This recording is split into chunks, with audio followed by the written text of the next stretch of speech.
오늘의 10분 말씀. 예레미야 48장 11절에서 25절 말씀입니다. 우리는 계속해서 열방을 향한 하나님의 심판을 살펴보고 있습니다. 첫 번째 나라는 애굽이었고 두 번째 나라는 오랜 동안 이스라엘을 괴롭혀왔던 블레셋이었습니다. 그리고 세 번째 나라는 이스라엘의 형제 나라인 모압입니다. 특별히 모압은 이방 나라에 대한 하나님의 심판 중 가장 많은 분량을 차지하는 나라입니다. 오늘 본문도 모압을 향한 심판의 말씀입니다. 모압은 아브라함의 조카 롯의 아들 모압에 의해 세워진 나라입니다. 하지만 그들은 여호와 하나님이 아닌 그들의 우상인 그모스를 숭배하게 되었습니다. 그들은 오랜 역사 동안 그들의 군사력을 신뢰하며 그들의 평온함을 자부심으로 여겼습니다. 하나님은 이러한 모압을 향해 심판을 선언하시며 그들의 자부심이 수치심으로 변할 것이라고 경고하고 있습니다. 우리는 이 땅에서 무엇에 자부심을 갖고 있는지 점검해 봐야 합니다. 건강, 친화적인 성격, 자녀의 성공 등 다양한 것에 각자 스스로에게 자부심을 가질 수 있습니다. 하지만 이 자부심이 너무 오래 지속되다 보면 그것이 우상이 될 수 있습니다. 건강에 대한 자부심이 자만으로 변할 수 있다라는 것입니다. 영원하지 않은 것에 영원한 가치를 부여하면 그것은 우상이 되고 그 우상은 우리들로 하여금 하나님을 보지 못하게 할 것입니다. 오늘 본문을 통해 우리도 모르게 우리의 영적 눈을 가리는 우상이 무엇인지를 점검해 보시길 바랍니다. 오늘 본문은 크게 세 부분으로 나눌 수 있습니다. 첫 번째는 평안이 수치로 바뀐 모압입니다. 두 번째는 임박한 심판입니다. 그리고 세 번째는 다시 한번 모압의 수치를 강조하고 있습니다. 첫 번째 부분은 평안이 수치로 바뀐 모압입니다.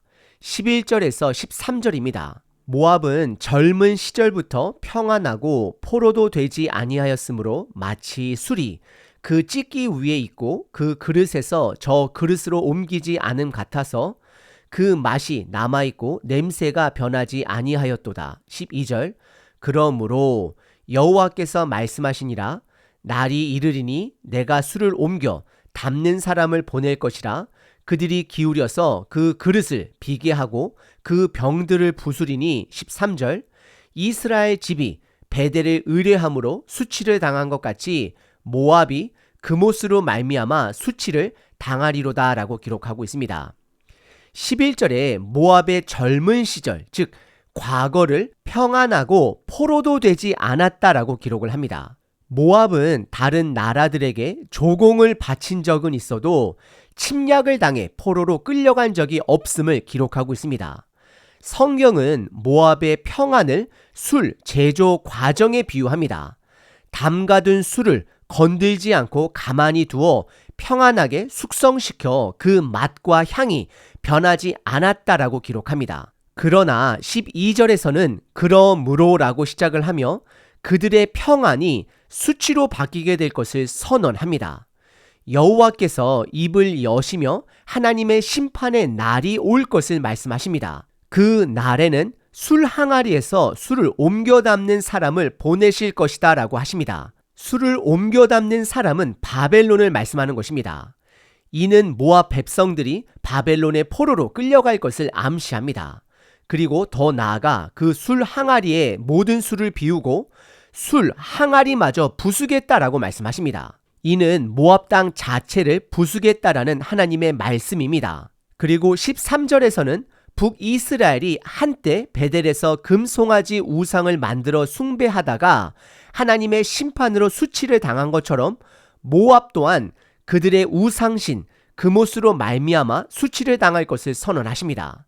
첫 번째 부분은 평안이 수치로 바뀐 모압에 관한 말씀입니다. 두 번째 부분은 임박한 하나님의 심판입니다. 14절에서 17절입니다. 너희가 어찌하여 말하기를 우리는 용사요 능한 전사라 하느냐. 15절 만군의 여호와라 일컫는 왕께서 이와 같이 말하노라. 모압이 황폐하였도다. 그 성읍들은 사라졌고 그 선택받은 장정들은 내려가서 죽임을 당하리니 16절 모압의 재난이 가까웠고 그 고난이 속히 닥치리로다. 17절 그의 사면에 있는 모든 자여 그의 이름을 아는 모든 자여 그를 위하여 말하기를 어찌하여 강한 막대기 아름다운 지팡이가 부러졌는고 할지니라 라고 기록하고 있습니다. 14절에서 하나님은 모압을 향해 질문하십니다. 어찌 너희들 스스로를 용사요 능한 전사라 하는가 라고 그들의 자부심을 드러냅니다. 그들은 오랜 역사 동안 군사력을 믿어왔습니다. 그러나 하나님은 그들의 자만으로 변질된 자부심을 심판하시겠다라고 하십니다. 15절에서 17절까지는 그 땅을 황폐하게 만들겠다라고 선언하십니다. 15절에 그들이 자부했던 평안했던 성읍들이 사라지고 선택된 정예 군사들이 죽임을 당할 것을 선언하십니다. 그리고 16절에서는 그 재난이 매우 임박했음을 말씀하십니다. 그리고 17절에서는 모압을 기억하는 모든 주변 나라들이 모압을 향해 그들의 강한 막대기와 아름다운 지팡이가 어찌 부러졌는가라고 고백하게 될 것을, 애도하게 될 것을 선언하십니다. 하나님은 자부심으로 가득한 모압을 향해 곧 임박한 심판을 경고하고 계십니다. 세 번째 부분은 모압의 모든 성읍이 심판을 받아 임박한 수치를 당하게 될 것을 강조합니다. 18절에서 25절입니다. 디본에 사는 딸아 내 영화에서 내려와 메마른 데에 앉으라.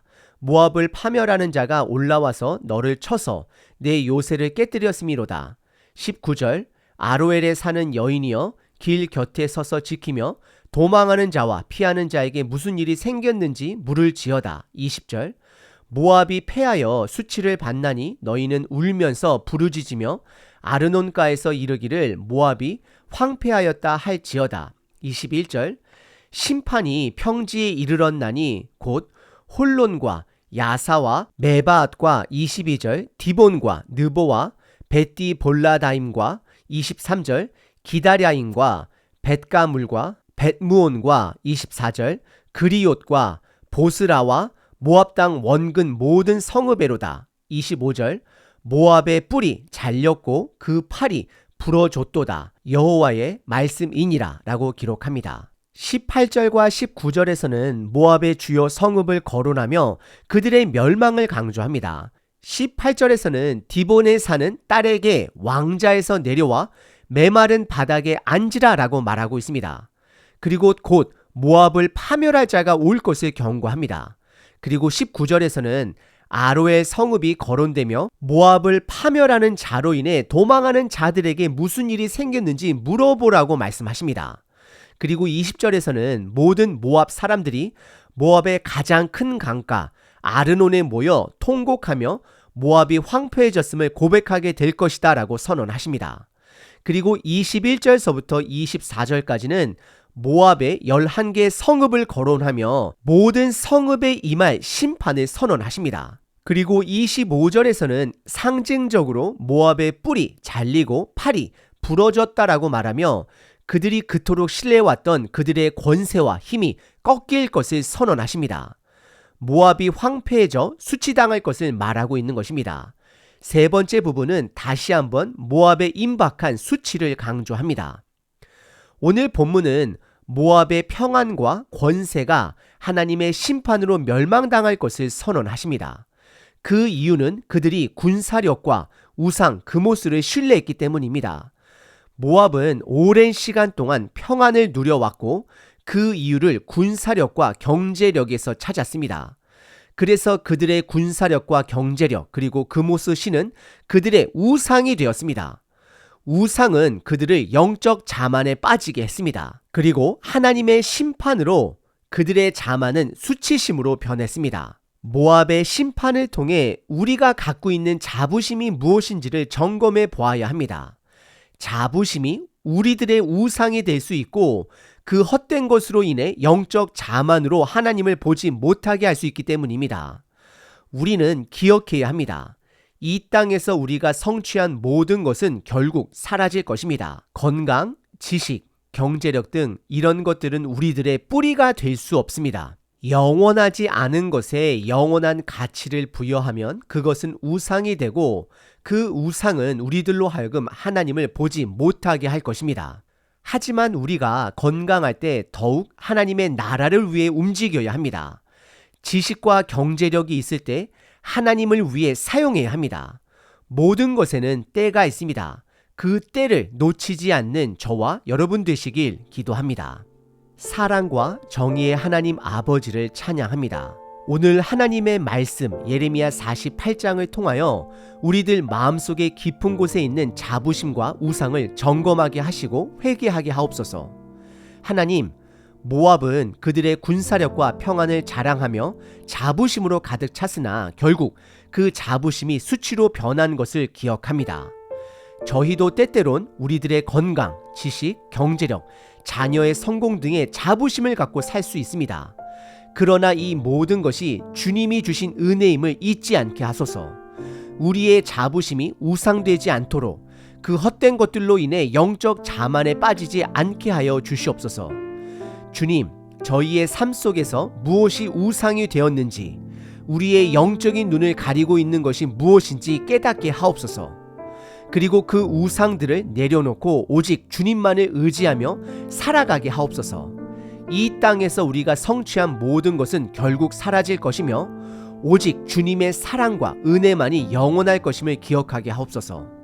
하나님, 건강할 때에 더욱더 주님을 위해 움직이게 하시고 지식과 경제력이 있을 때에 하나님의 나라를 위해 사용하게 하옵소서. 모든 것에는 때가 있음을 깨닫고 그 때를 놓치지 않도록 주님께서 우리를 인도하여 주옵소서. 주님, 우리의 자만이 수치로 변하지 않도록 항상 겸손하게 주님의 뜻을 따르며 살아가게 하옵소서. 예수 그리스도의 이름으로 기도드립니다. 아멘. 항상 기뻐하라. 쉬지 말고 기도하라. 범사에 감사하라.